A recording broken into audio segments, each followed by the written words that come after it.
The one thing that I would urge you to do before you look at news stories is to remember that there's a couple of things going on. One is the impression that the administration is trying to give to the American people, and that is that they are very, very strong and that resistance to what they are doing is futile. And the other is whether or not what they are doing is legal. And let me explain what I mean by that. So, one of the things that you saw, I think it was yesterday, was Trump taking control of the Washington, D.C. Metropolitan Police. Um, and and the movement into Washington, D.C. of National Guard troops and troops from a number of the different pieces of the government that answer to the Department of Homeland Security. And that's important. And I hope I remember to tell you why that's important. And he is doing that by using a couple of I don't want to call them loopholes, but things that are written into the home rule law that gave residents of Washington, D.C., the power to have some control over their government. Because Washington, D.C. is different than any place else in this country in that it is overseen by Congress. The Constitution gives Congress control over the District of Columbia. Now, there's a big fight about that. A lot of people, including me, actually think that the District of Columbia ought to be a state. It ought to have representation, and that the actual amount of land that Congress controls should be smaller. But the reason that we got a District of Columbia controlled by Congress is actually many, many years later, a little bit amusing. And that's that when the Congress under the Articles of Confederation was in Philadelphia, and the soldiers for the Revolutionary War were furious because they weren't getting paid. The soldiers actually went and started pounding on the doors of Congress and saying, "Hey, dudes, hand over the cash." It's not literally what they said, but there was real concern that they would do that. And the lawmakers turned to police officers and said, "Hey, you got to protect us." And they're like, "Actually, we're on the side of the soldiers." So that's why it is written that the Washington, D.C. should be overseen by Congress so that they would be able to have control over things like that. Anyway, so there is in that the ability of the president to commandeer the police force for up to 30 days if he chooses to do that. And, it's a pretty sweeping power, although theoretically Congress should sign off on it. Congress is now out of session. I'm sure that was part of the calculation that went in there. Not literally out of session. They are not currently in attendance there. That actually matters too. So the reason that it matters that it's the people from the troops that respond under the Department of Homeland Security, things like ATF, for example, is because that part of the government is very new. It's a product of the war on terror. And as a result, it is not covered or does not currently consider itself covered by the Posse Comitatus Act. Now, the Posse Comitatus Act, you're going to hear a lot about, not only from me now, but you're going to hear about it from a lot of people, but also I'm going to write about it soon, because the Posse Comitatus Act is a really interesting part of our history. It is a law from 1878 that says that the government cannot use American troops against American citizens. And originally it was written only to apply to the U.S. Army, but the other branches of the U.S. military have said that they consider themselves covered by it. Department of Homeland Security has not. All right, that's why that matters. It's a lot of like in the weeds stuff in the government. Anyway, the reason that we got that law in 1878 was because in 1877, the U.S. government under President Rutherford B. Hayes used the military against strikers on a number of the major railroad lines in the country, primarily the railroad line of Thomas Scott. And Thomas Scott was a railroad baron who had been instrumental in making sure that Rutherford B. Hayes got the presidency in 1876, although he had not won the popular vote. That went to Tilden. And so the fact that Hayes is inaugurated in March of 1877, and in July of 1877, he uses the U.S. military to protect Thomas Scott's interests. A lot of people were like, "Hey, this is so not okay." and they end up using the Congress ends up passing the Posse Comitatus Act and saying the government can't use the military against American citizens.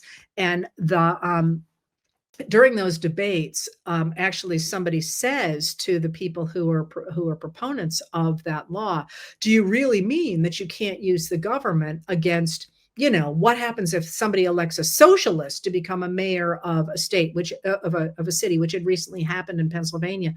And the guy said, "Yeah, we mean the government can't do that." And so that's what the Posse Comitatus Act is. The exception to that is domestic insurrection. And that's the government has called out troops in times of what it considers domestic insurrection, both in the 19th century and in the 20th century. So that's what the Posse Comitatus Act is. Just a little bit of a rabbit hole there to add is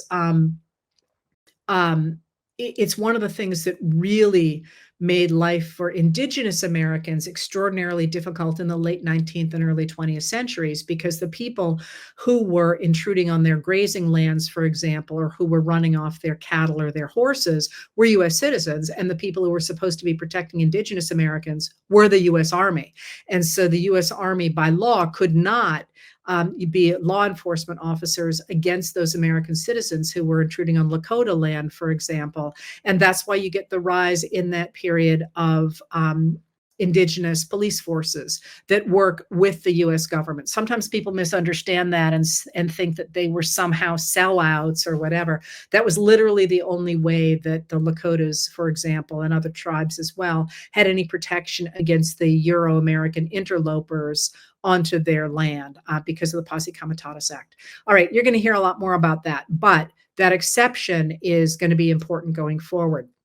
The reason I just went into all that is because although Trump and the administration are trying to make it look like they are controlling the federal troops to go after American citizens on the streets of Washington, D.C., in fact, their purview is very narrow. What they are trying to do is make it look like they are all powerful, when in fact, they are operating under a very slim and possibly illegal, because of the circumstances under which the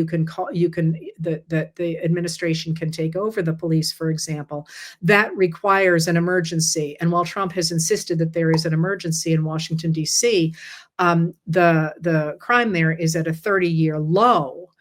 Which suggests this isn't an emergency. And just for the record, the Republicans have actually just taken $1 billion away from law enforcement, among other things, in Washington, D.C., literally defunding the police. So the idea that somehow there's an emergency that has to be answered with this militarization will be challenged in court.